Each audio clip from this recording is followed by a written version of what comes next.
24장 45절에서 48절까지 봅니다. 49절까지 봅니다.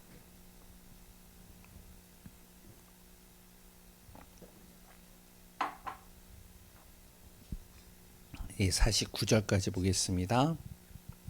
우리 같이 합독해서 읽습니다. 이에 그들의 마음을 열어 성경을 깨닫게 하시고 또 이르시되 이같이 그리스도가 고난을 받고 제3일에 죽은 자 가운데서 살아날 것과 또 그의 이름을 죄사함을 받게 하는 회개가 예루살렘에서 시작하여 모든 족속에게 전파될 것이 기록되었으니 너희는 이 모든 일의 증인이라. 볼지어다 내가 내 아버지께서 약속하신 것을 너희에게 보내리니 너희는 위로부터 능력으로 입혀질 때까지 이 성에 머물라 하시니라. 아멘. 48절에 보면 이런 말이 있습니다. 너희는 이 모든 일의 증인이라.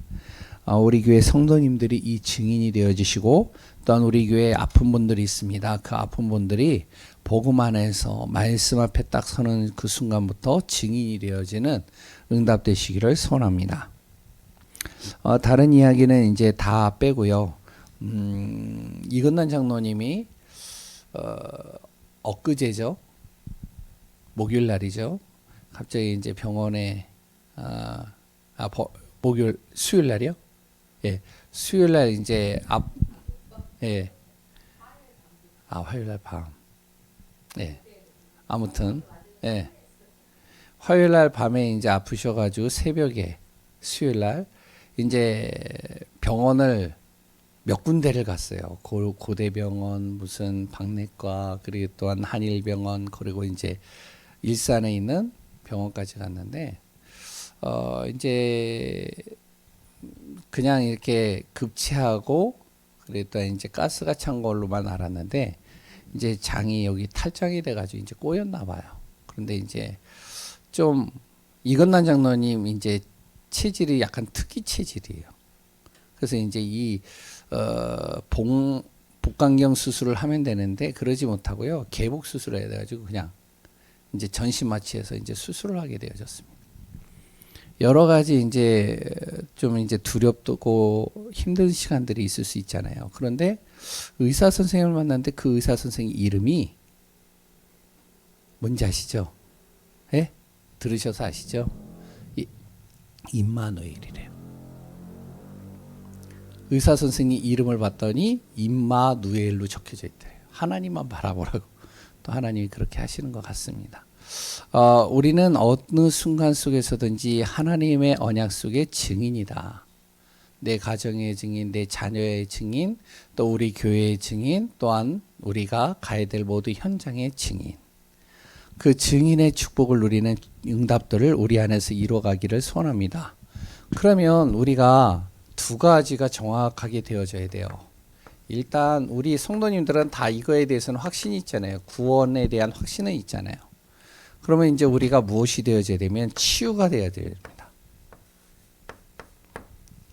좀 우리 안에 치유가 좀 일어나야 돼요. 가장 중요한 것은요, 영적 치유가 일어나야 되고요. 내 생각이 치유가 돼야 되고요. 내 삶이 좀 치유가 돼야 돼요.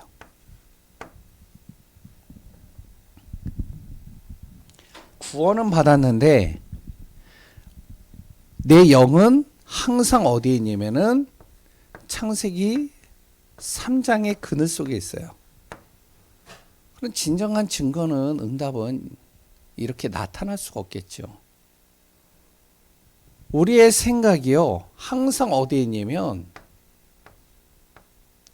창세기 6장에 있습니다. 뭐죠? 바로 하나님 없는 문화, 하나님 없는 생각, 하나님 없는 틀 속에 갇혀져 있어요. 생각이요. 이게 치유가 돼야 돼요. 우리의 삶은요, 창세기 11장입니다. 뭐냐면은 자기의 이름을 나타내고, 그리고 또한 성공을 위해서 달려가고, 그 안에서 정말로 하나님 없이 나름대로 열심히 성공을 하고 나의 이름을 나타내야 되니까 최선을 다해서 열심히 해야 되고 바르게 살아야 되고 그랬던 나름대로 자기의 모든 것을 목표를 향해서 지속하면서 끝까지 나가는 것이죠. 경쟁하면서요. 요 부분들이요 좀 치유가 돼야 돼요. 어떻게 치유가 되느냐? 항상 우리 안에 창세기 3장 15절입니다. 그리스도 나의 인생의 모든 문제 끝내셨다. 여기에 대해서 결론이 나야 돼요. 이것이 나는 만큼 무엇이 치유가 되냐면 이 영적인 게 치유가 됩니다. 영적인 게 치유가 되니까 어떻게 하면은 그러니까요. 항상 내 안에 불안, 염려, 건심, 걱정이 사라지는 거예요. 왜? 흑암이 틈타지 못하잖아요. 그리스도로 결론이 났는데요. 그리스도 이름 앞에 완전히 내가요 올인해 버리는데요. 그러니까 흑암이 감히 틈타지 못하죠. 흑암이 틈타는 순간 사단의 머리, 이 흑암의 머리가 박살나 버리는 거예요. 이 생각, 창세기 6장 14절입니다. 어디로요? 방주 안으로 들어가는 거예요. 그리스도 안에 들어가는 겁니다. 그러면은 방주를 어떻게 만드냐? 그 역청을 발라가지고 그 틈을 막잖아요. 마귀가 틈 타지 못하도록요 틈을 막아야 돼요. 방주 안으로 딱 들어가는 순간 살기 때문에 방주에 이 물이 들어오면 안 되잖아요.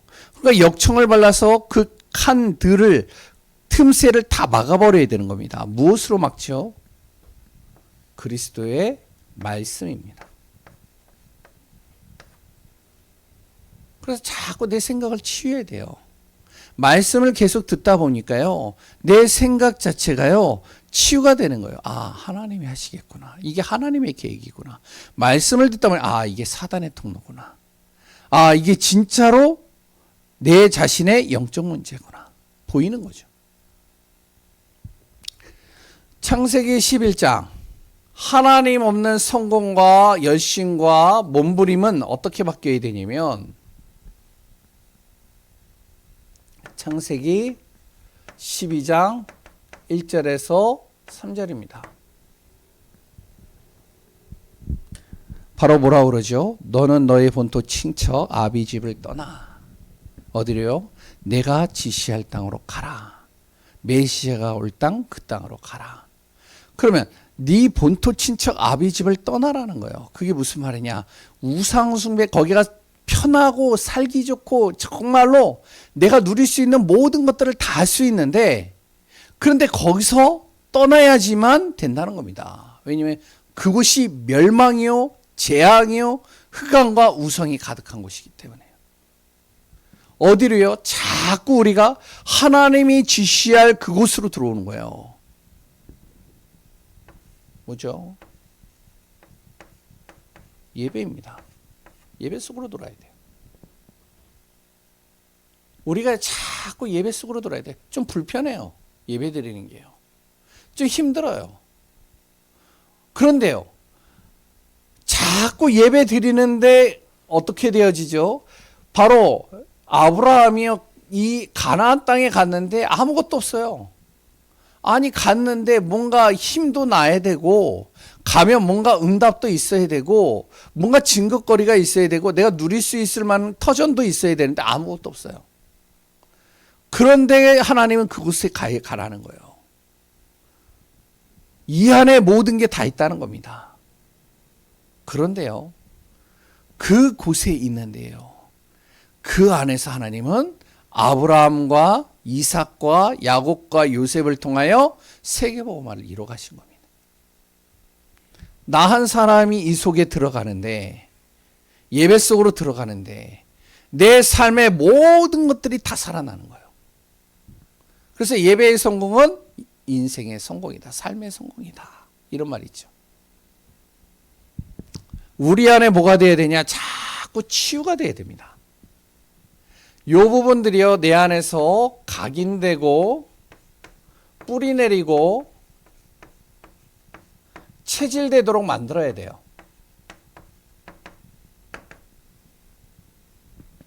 그래야 솔직하게요. 목사도 힘이 나요. 그래요. 교회도 힘이 나요.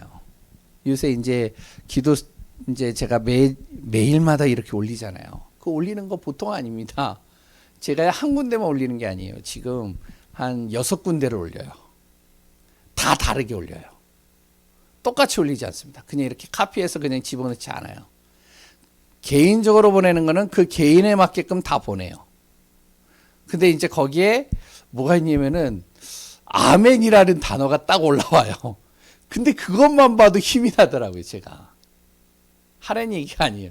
근데 어떤 랩런트에게 제가 이렇게 보내는데 그 랩런트가요, 항상 뭐가 되냐면은, 네, 감사합니다. 아멘, 감사합니다. 딱 저는 모르겠어요. 보는지 안 보는지는 모르겠어요. 그런데, 그것만 봐도 힘이 나요. 이야, 참, 사람이라는 게 간사하더라고요. 다 보는데 그 한 단어가 왜 그렇게 나에게 힘이 되는지. 죄송합니다. 부담 주는 것 같아서. 제가 어제 이제, 그 미용실에 이제 다락방을 항상 하거든요. 그러면 이제 참 감사해요. 이렇게 장수현 지사님, 정현정 지사님 한 분도 안 빠지고 계속 하셔요. 그럼 이제 손님들이 오면은 이제 예배를 딱 드리고 있으면 뭐냐면 손님이 오면요. 영업 끝났습니다. 돌려보내요. 그랬더니 이제 이제 친구가 오면은 들어와. 잠깐 저기 앉아 있어. 그리고 예배 드려요. 참 이제 분위기가 그렇게 돼버렸어요. 근데 어제는 이제 그 김대현 지사가 딱 왔어요. 그래가지고 어떻게 오셨어요? 그랬더니 예배 드리러 왔습니다. 그래가지고 그래요? 앉으세요. 같이 합시다. 그랬더니 제가 이제 김대현 지사에게 그 단톡방에 딱 올리니까 아멘이라고 해서 아멘이라 해서 힘이 납니다. 그랬더니 갑자기 얼굴이 경직이 됐어요. 부담이 되는 거예요. 오늘 또 올렸더라고요. 아무튼 왜 자꾸 제가 올릴까요? 우리 랩런트들에게도요. 안 보는 친구들에게도 계속 두둥겨요. 왜 할까요? 저는 봤거든요. 저는 확인했거든요. 진짜 제가요. 복음을 전하는데요. 어떤 아이들은요. 철벽이에요.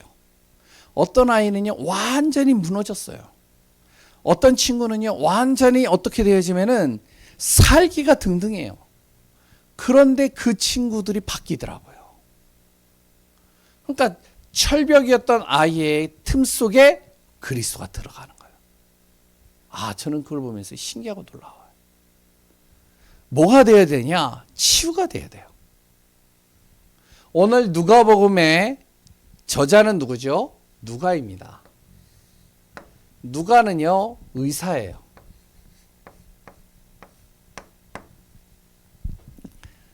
그러니까 의사니까요, 이 누가복음을 잘 보면요, 굉장히 섬세해요. 굉장히 또 어떻게 보면요, 논리정연해요. 비유도요, 너무나도 어떻게 보면 적소에 제대로 비유를 잘 드러나요. 실감나게요. 왜 의사니까 그래요. 그래서 오늘은 누가가 본 복음에 대해서 좀 같이 나누려고 합니다. 제가 지금 구약 다 끝나고 신약을 하고 있는데 이걸 계속 해야 되나 말아야 되나 고민 중이에요. 그런데 이제 계속 하기를 원하는 몇 분들이 있어서 그냥 계속 진행을 하고 있습니다. 왜냐면 이제 신약은 이제 계속 강단에서 이제 메시지가 나오기 때문에 그냥 이제 이거는 정리를 하고 끝내야 되겠다 이렇게 생각을 했는데 그래도 하나씩 봐야 되겠다 이런 생각이 듭니다. 사복음서가 있죠. 마태복음입니다. 우리가 이 정도는 좀 그냥 참고로 알고 있으면 돼요. 마태복음은요. 마태가 쓴 복음이죠. 누구를 향해서 썼느냐? 유대인들을 향해서 썼습니다. 그래서요. 마태복음에는 뭐가 나오면 바로 유대인들이 상징적으로 존경하는 아브라함과 다윗에 대해서 나와요. 바리새인들과 유대인들을 향해서 복음서를 쓴 거죠. 마가복음은요. 바로 이방인들입니다. 그리고 로마, 있는 기독교인들이에요. 그러니까요, 예수님의 족보를 안 적었습니다. 마가복음에는요. 예수님의 사역으로부터 시작이 돼요. 왜냐면은 이들이요, 예수님께서 어떻게 족보를 통해서 왔는지 별로 중요하지 않아요, 이 사람들에게. 유대인들에게 굉장히 중요한 거거든요. 그러니까 예수님의 사역에 대해서 바로 시작을 하죠. 오늘 이제 누가복음입니다. 누가는요, 한 사람이 있었습니다. 그게 누구죠? 네? 데오빌로예요. 데오빌로라는 지도자에게 편지 형식으로 쓴 내용입니다. 그래서 원래는 누가복음하고 사도행전이 하나로 이렇게 되어져 있다라고 하는 분들이 많아요. 신학자들 중에. 그런데 이제 이것이 예수님의 사역과 그랬던 예수님의 제자들이 한 사역과 나누다 보니까 둘로 나눠진 거예요. 근데 누가는요, 데오빌로라는 그 당시의 지도자였습니다. 하나님을 공경하는 지도자가 이제 요청을 했겠죠, 누가에게. 그래서 예수님에 대해서 기록을 한 겁니다. 아주 세밀하게.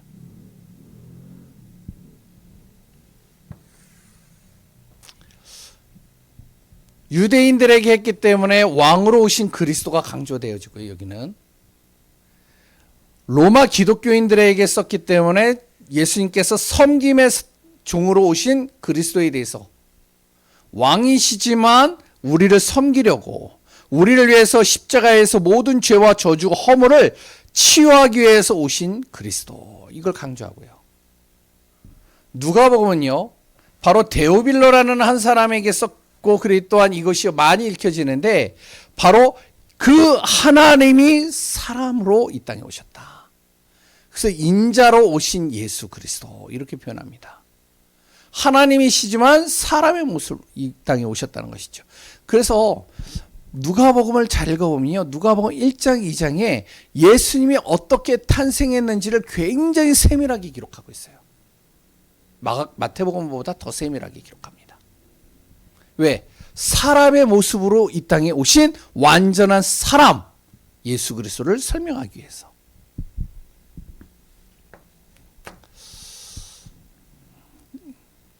간단하게 우리 보겠습니다. 누가복음의 구성입니다. 네 부분으로 나누면 1장부터요 4장 13절까지 예수님의 족보와 탄생, 예수님의 사역 시작하는 내용을 여기에 담고 있습니다. 족보는 이제 3장에서부터 나오죠. 그래서 여기서 중요한 것은 뭐냐면, 이게 설명을 하니까 그렇긴 한데, 그냥 참고는 하고 계세요. 뭐냐면, 마태복음은요, 첫 번째, 이제 1장 1절에 뭐라고 적혀져 있죠? 예? 마태복음 1장 1절. 아브라함의 자손, 맞죠? 예수 그리스도의, 예? 저도 헷갈리네요. 그럼 빨리 찾아가지고 보시면 좋은데. 예? 뭐라고 적어 있죠? 예. 아브라함과 다윗의 자손 예수 그리스도의 계보라 적혀져 있어요.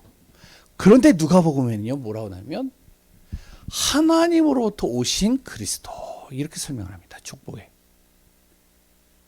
그러니까 아브라함을 넘어서 아담의 그랬던 그 위에 아담을 창조하신 하나님, 그 하나님으로부터 오신 예수 그리스도에 대해서 설명을 하고 있는 겁니다. 그러니까 하나님이 사람의 몸고 이 땅에 오셨다는 것을 강조하는 것이죠. 탄생은 이제 잘 알고 있고요. 그리고 또 이제 예수님의 시작입니다.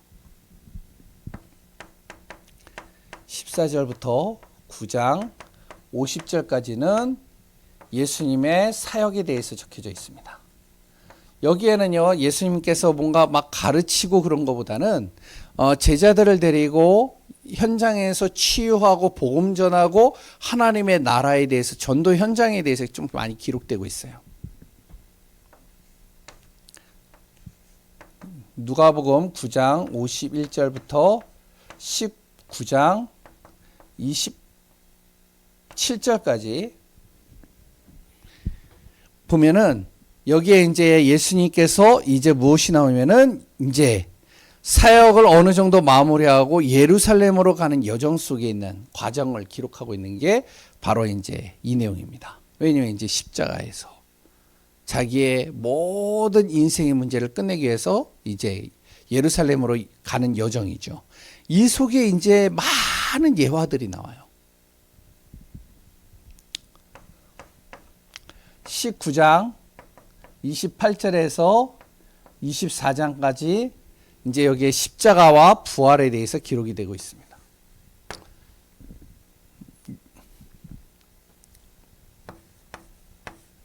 뭐 내용을 보면 뭐 여러 가지 내용들이 있지만 세 가지로 좀 같이 나누겠습니다. 예수님은요, 누가복음을 잘 읽어보시면 모든 사역과 모든 일을 하기 이전에 뭐를 했냐면은 기도 속에서 시작했습니다. 이것을요 굉장히 잘 기록하고 있어요. 누가복음 3장 21절에 보면 뭐라고 나오냐면 예수님께서요 세례 요한에게 세례를 받고 나서 제일 먼저 무엇을 했냐? 바로 기도를 시작한 겁니다. 이제 사역을 시작하기 전에 기도를 시작한 것이죠. 예수님께서요 제자를 선택할 때도 어떻게 하시냐면 누가복음 6장 12절에서 13절 바로 제자들을 이제 사도를 세우시고 제자들을 세울 때 어떻게 하면 기도로 제자들을 세웠다라고 나오고 있어요. 그래 또한 예수님께서 제자들에게요 자기가 누구인지를 가르칠 때 내가 그리스도라는 것을 설명할 때 무엇을 했냐면 바로 누가복음 9장 18절에 기도로 가르치셨습니다. 예수님께서요 변화산에서 자신을 정말로 나타내실 때 그때도 기도로 기도하시고 나서 그 제자들에게 이야기를 하셨고요. 십자가에 달리기 전에 어떻게 하냐면 누가복음 20장 39절에서 41절에 기도로 시작을 했죠. 심지어는 십자가에서 이제 마지막 이제 임종을 하실 때도 무엇을 하셨냐면 누가복음 23장 46절에 십자가에서 기도하셨습니다. 모든 시작과 마무리를 뭘로 했냐면 기도로 했어요. 그래서요 예수님은요 제자들에게 기도를 가르치셨습니다. 왜? 그만큼 중요하다는 거예요. 치유에 있어서 가장 중요한 게 뭐냐? 기도입니다. 그래서 류 목사님이 계속 얘기하는 게 뭐냐면 호흡기도 얘기하잖아요.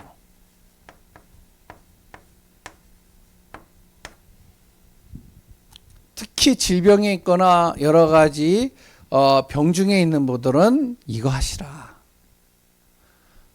조용한 시간에 고요한 시간에 예수님께서 한적한 곳에서 깊이 기도하는 시간을 갖습니다. 기도의 시간을 가지세요. 두 번째는요. 예수님께서 가는 곳마다 무엇을 하냐면은 복음을 증거하셨는데 특히 누가복음에는 누구에게 주로 복음을 많이 전했냐면 이방인들입니다.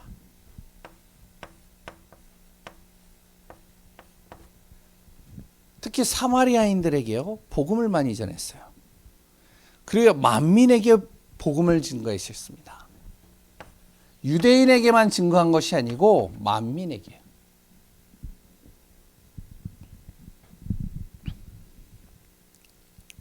그 내용이 이제 성경 구절에 쭉 나오죠. 누가복음 3장 38절에 그리고 또한 누가복음 2장 30절 32절에 보면 바로 예수님께서 탄생하시고 났을 때 이 예수님에 대해서 증거하는 내용들이 뭐냐면 이방인을 비추는 빛으로 이 땅에 오셨다. 누가복음 10장 30절에서 37절에도 바로 선한 사마리아를 비유하면서 무엇을 했냐면은 이방인들에게, 그러니까 복음을 항상 어느 곳에서든지 증거하는데 꼭 유대인에게만 증거한 것이 아니고 모든 사람들에게 다 복음을 증거한 거예요. 이거를 이제 누가복음은요, 데오빌러라는 한 사람에게 정확하게 이야기를 하는 겁니다. 그러니까 유대인만 복음을 듣고 구원받는 것이 아니라 모든 사람들이 다 구원을 받을 바로 자격이 있고 또한 그 구원 속으로 들어와야 된다는 걸 강조한 것이죠. 세 번째는요, 소외된 사람입니다.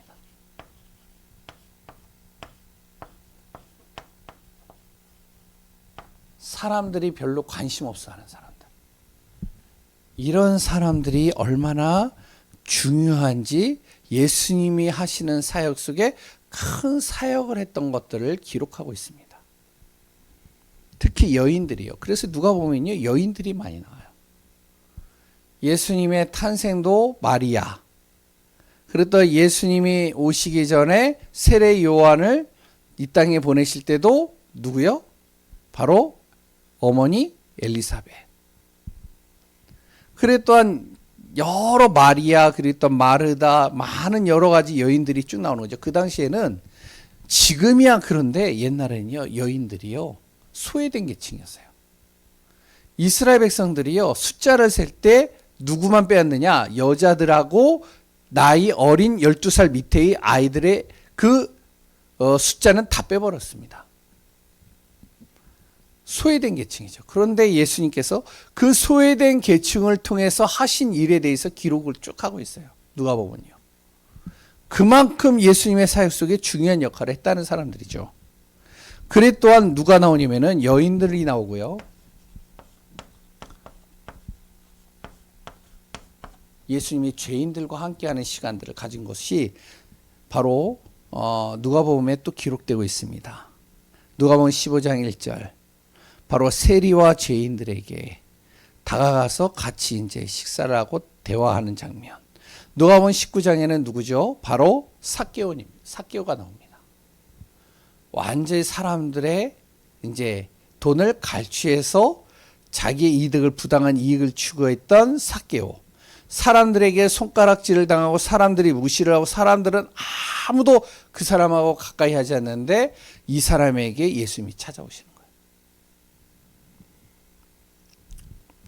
그리고 누구요? 가난한 자.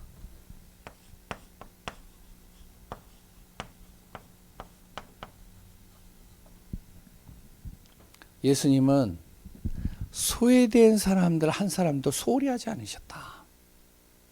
이 한 사람까지도 치유하시고 복음을 전했다는 것이죠. 이 내용들이요 누가복음에 자세하게 기록되고 있습니다. 세 번째, 우리가 좀 알아야 될 핵심 구절들 몇 가지만 적겠습니다. 누가복음이요. 누가복음에 잘 알고 있는 성경 구절 뭐가 있을까요? 혹시 기억나는 거 있으신가요?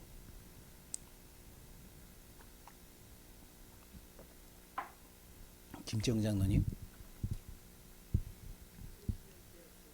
예? 예. 이 내용 보시면 금방 아실걸요? 옛날에 예크에 이거 나왔죠.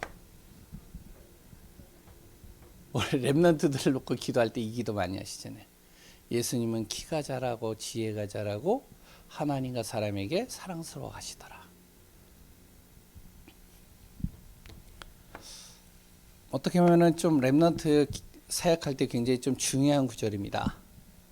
키가 자라고 뭐죠? 육신적인 성장.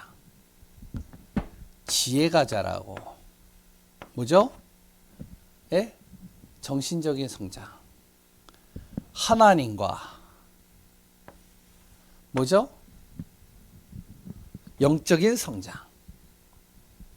사람에게 사랑스러워 가더라. 뭐죠? 사회적 성장. 이렇게 옛날에 메시지에서 좀 많이 들었죠. 우리 랩넌트를 놓고 이렇게 기도하는 것도 굉장히 필요한 것 같아요. 저도 이제 우리 자녀들 어렸을 때는 이렇게 기도를 많이 했었던 것 같아요. 하나님, 이 아이가 키가 자라고 지혜가 자라고 하나님과 사람에게 사랑스러워가는 아이 되게 하소서.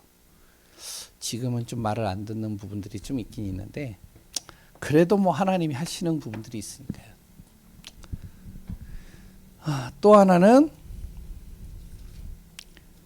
잠깐만요. 제가 좀 찾아보고 얘기를 하겠습니다. 요거는 4장 18절입니다.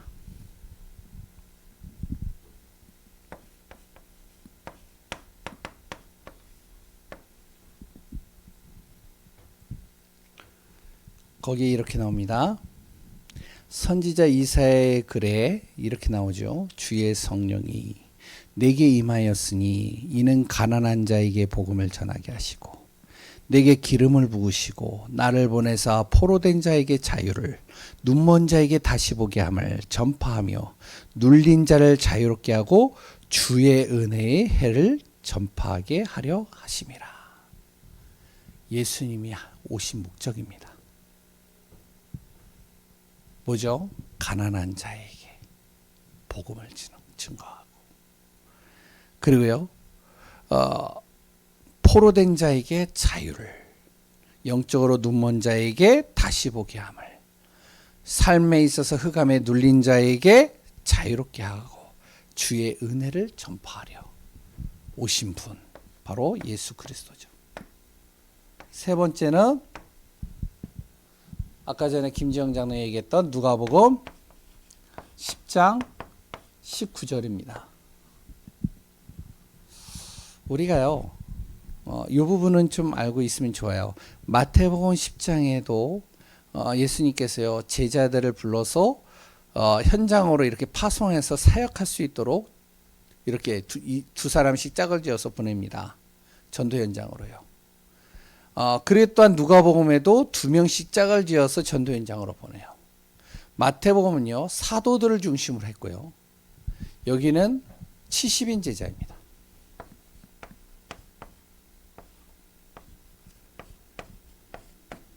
평신도들이죠.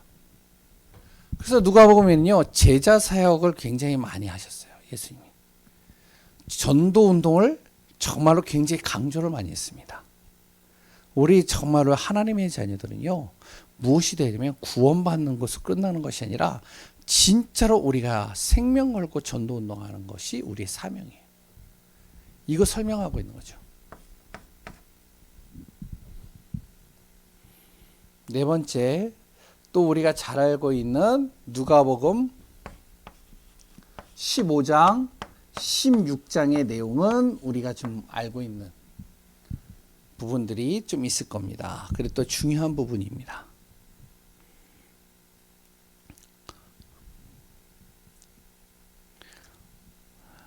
누가복음 15장에 뭐가 나오죠? 잃은 양입니다. 잃어버린 한 양을 위하여 목자가 진짜 이 양을 찾으려고 다니는 거예요. 그리고 잃어버린 드라크마가 나와요. 바로 어떤 여인이요, 이 은전을 잃어버린 거예요. 드라크마를. 근데 그걸 찾았어요. 찾으니까 어떻게 했냐, 너무 기뻐서 벗들과 함께 기뻐하고요, 즐거워하는 것이죠. 그리고 우리가 잘 알고 있는 누가복음 15장의 탕자, 잃어버린 아들이 주님 앞에 들어. 다시 얘기하면 무슨 얘기를 하고 있냐면, 하나님께서는요, 지금도 하나님을 떠나 방황하고 있는 영혼들이 주님 앞에 돌아오길 원한다는 거예요. 그게 내 가족이 될 수도 있고요, 내 주변의 사람들이 될 수 있고요, 내 정말 현장에 보이지 않는 사각지대에 있는 사람들일 수도 있습니다. 그리고 누가복음 16장, 거기에 보면요, 불의한 청지기가 나옵니다.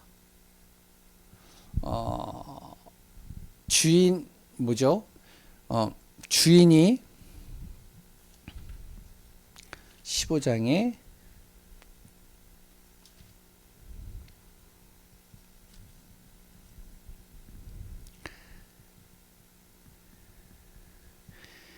이제 그 주인에게 이제 청지기가 있었는데요.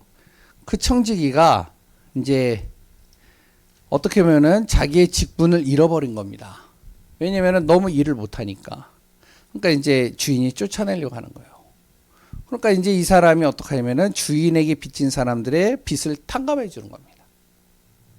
그래서 이제 자기가 나중에 이제 여기서 그만둬 가지고 나가면 그들이 자기를 도와줄 것이다라고 믿고 이제 하는 것이죠. 근데 그것을 주인이 참 잘했다라고 표현을 해요. 왜 그러냐?